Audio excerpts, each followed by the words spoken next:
International Conference on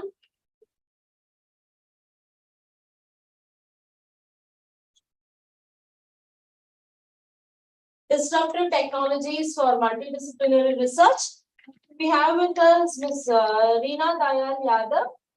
She is a IICA certified board director chairperson of the board for Quantum Ecosystems and Technology Council of India. So she's a technology leader and innovation management expert. She is known for her work in establishing and scaling up innovation functions within organizations and for catching new waves of technology to incubate new tech-oriented business. She is the founding chairperson for the Quantum Ecosystems and Technology Council of India, QTCI, and the CEO and partner for Benzene Advisors. She is on the steering committee of the IEEE Quantum Initiative on the Consultative Committee for Quantum for Government of Telangana and a member of the Quantum Community at the World Economic Forum. She is the ex-chairperson for SNIA in India and a member of the Institute of Directors. She played a role in establishing the storage networking ecosystem in India in the early 2000s with a storage-related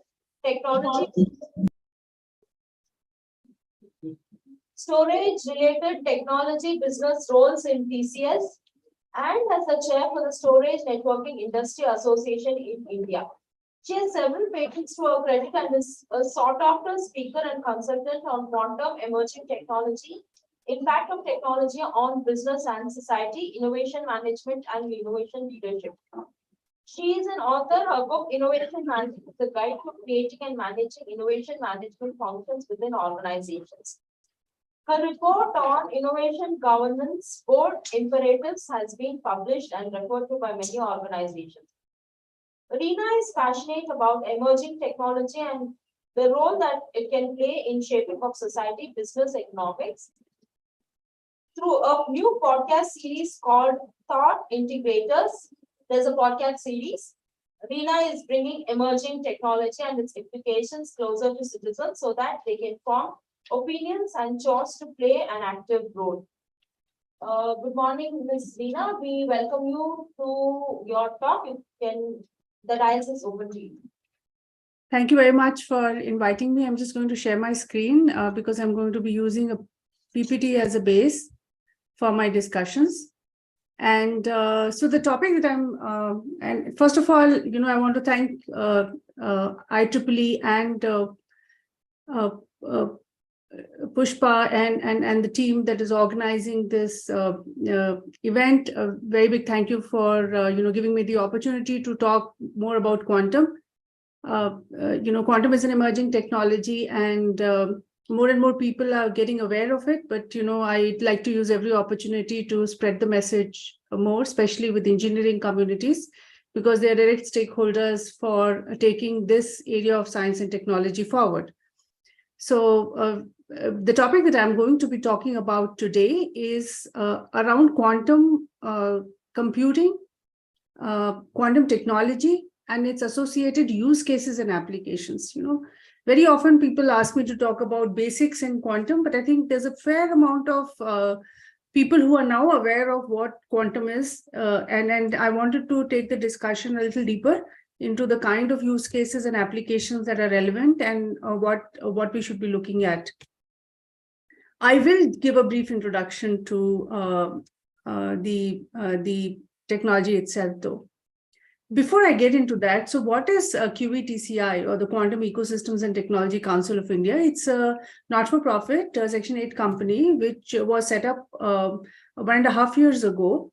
It brings industry, academia, government, various other associations in quantum together, and we are a membership-based organization. Our sole mission is to enable and accelerate the quantum ecosystem in India, and the value that we use, hold very core to our functioning is collaboration. Now, whether it's at the national level or international level, so we base all our work on collaboration. Why is quantum relevant now, right? Just a little bit of a background. All of us use classical computers We are communicating through classical communication mechanisms. The laptops that we use, even the small, and the rate at which computing has advanced has brought very small size devices with huge computing power, and the phone that we have is a very good example of how that has happened. But when we want to understand what computing really is, computing is an abstraction, right? So it is a way of enabling us, human beings, to be able to do computations or calculations or do some problem solving with the aid of machines in a much faster manner, so that there is some benefit that we're deriving either from speed or on the complexity front and so on. So in that sense, even a small abacus, right, which is used for doing faster mathematical calculations, is a computer in some sense. It's an information enabling device, right? It's a calculation enabling device. And, over a period of human history, there have been a lot of small developments or big developments, all of which have contributed to the way computing has emerged today.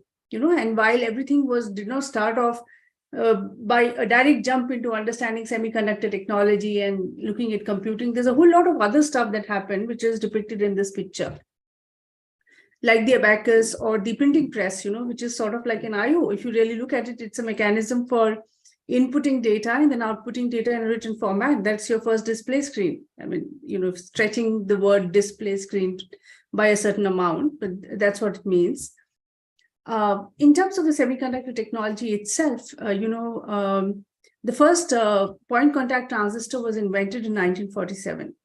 We're in the year 2022, right? So in 80 years' time, roughly, 80 to 90 years' time, we've reached from a stage where, the first basis was being set for computers to a stage where we have huge amount of processing power at our disposal. We have cloud data centers deployed around the world. Anybody can access data from anywhere. And we have much more capacity of compute as well as storage in our hands, in the mobile devices that we carry, than the early stage mainframes used to have, which used to occupy whole rooms. So technology has come very far. And what is the 90 years in the life of existence of human beings? I mean, for how long human beings have been on this planet? It's like a blip. So in such a short amount of time, that's the amount of technological progress that has happened. If somebody had said in the early 90s, in the 1950s, for example, that, computing will reach this stage, it would have been called science fiction and, very imaginative. And a lot of people did not believe that that's the rate at which technology will progress. We've now reached a stage where, we've been following, the semiconductor industry has been evolving based on Moore's law. And now we have reached a stage where miniaturization has reached a stage where we cannot move any further. 1 nanometer technology was proven by TSMC, Taiwan Semiconductors. It's not the technology that is available out in the market as yet. And it was very difficult to get down to those levels of miniaturization. But the semiconductor industry does not see the way forward for further miniaturization for several reasons, right? Because the moment you go to smaller distances, you actually get into the quantum realm, and the quantum effects come into play, right? So that is one thing to sort of understand. So the question is that while we have been increasing the capacity for compute that is available to us over a period of time, where do we go from here? Because this compute may be a lot, but it is still not enough for us to solve a lot of the difficult problems that we are trying to solve today.